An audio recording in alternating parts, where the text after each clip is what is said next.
Hello, I'm Dantex, your resident Cyberpunk nerd.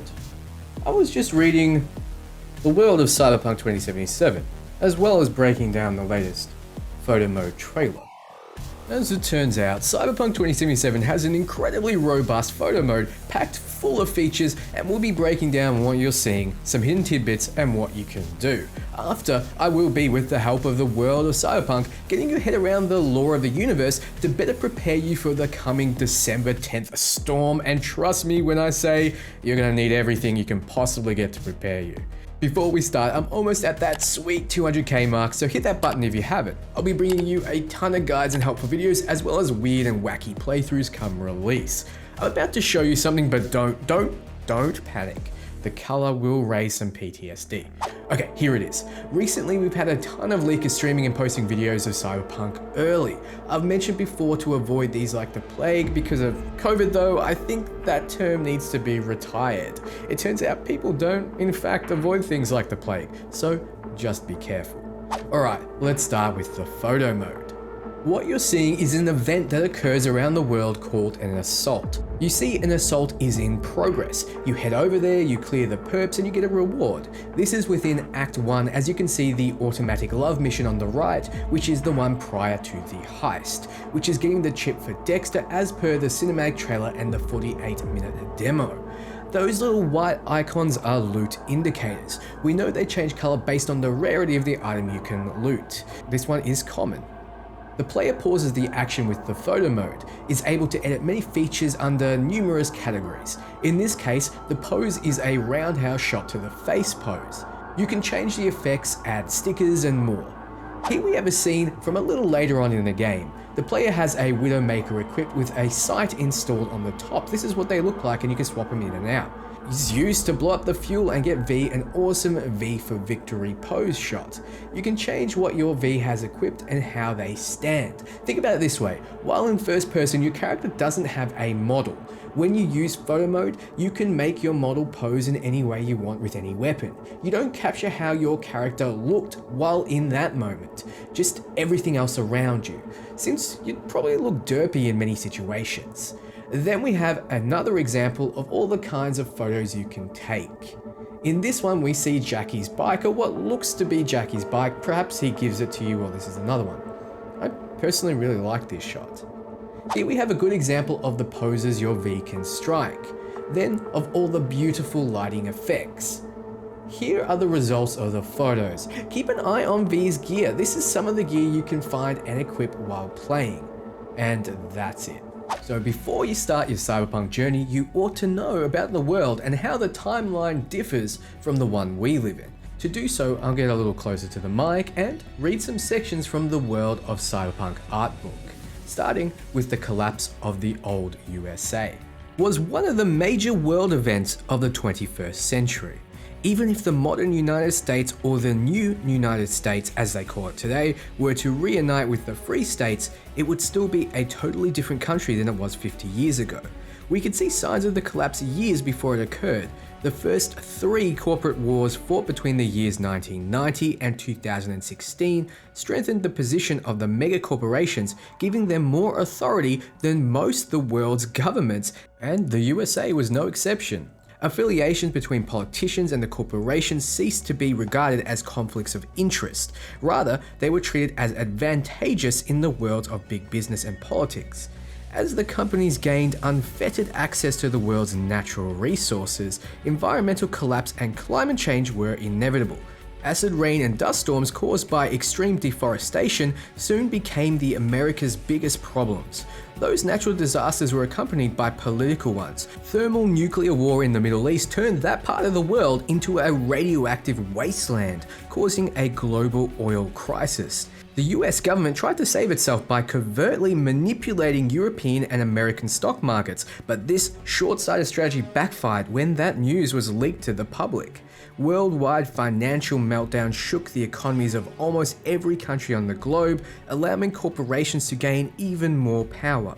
Meanwhile, in the USA, a coup launched by the Gang of Four, a coalition of government agencies, effectively ended federal democracy. Many states seceded, declaring themselves free states. That time also marked the emergence of nomads, a new American social class of migrants in search of water, jobs, and safety from political turmoil.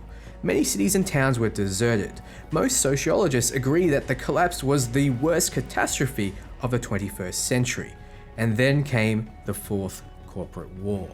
The Fourth Corporate War began as a race between two rival aquatech agencies. In the late 2021s, two oceanic exploration corporations, CINO and OTEC, vied for control over remains of the third corpo, IHA.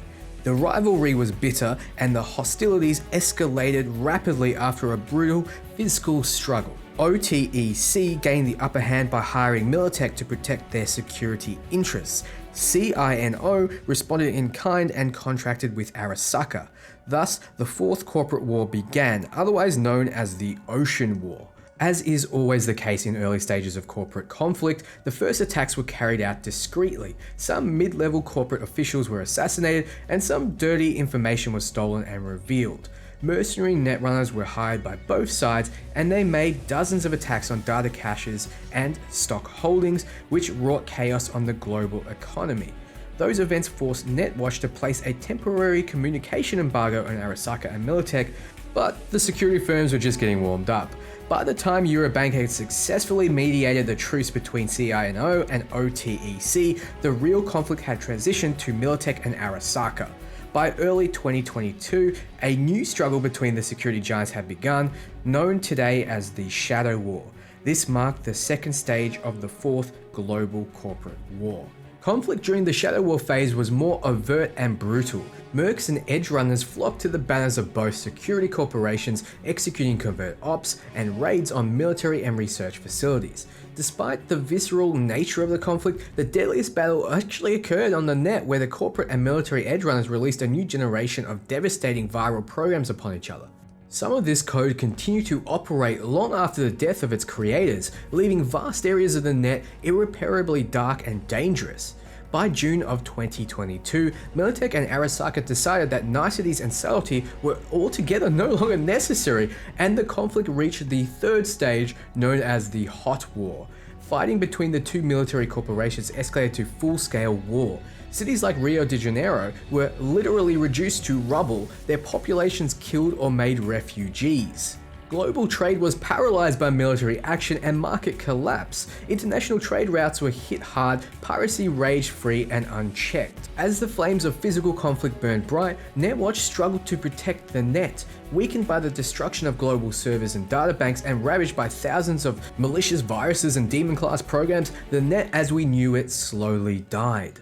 Finally, the countries of the world became weary of corporate conflict. Some governments openly blamed Militech and Arasaka for the situation and withdrew their support for corporate relations, nationalizing the weakened holdings in those countries. The Free State of Southern California seized the Los Angeles headquarters of both companies. Texas and some European countries soon followed suit. Arasaka Towers in Night City were the last of Arasaka's American headquarters to fall, wiped out by a tactical nuclear weapon detonated by a group of unidentified mercenaries, but we know who they are. Some sources implicated the so-called Atlantis group, including some modern legends as Rogue, Morgan Blackhand, and Johnny Silverhand, but there wasn't enough evidence to confirm the group's involvement. Morgan and Johnny were never seen again after the Arasaka Tower incident, and Rogue has repeatedly denied her participation in the operation. Under pressure from the Japanese government, Arasaka finally conceded defeat at the end of 2023. Militech emerged victorious, but was nearly as crippled as their rival. So that's mostly the end of the events which happened during the Cyberpunk 2020 RPG.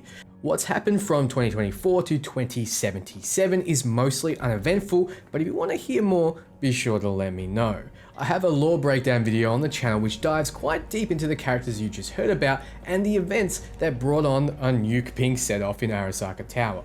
In Cyberpunk 2077, you get a little backstory, but it's nice to know where it's all coming from. So thanks for watching, guys. If you like this video, you know what to do. For all things Cyberpunk and RPG, you're already in the right place. Ciao, friends.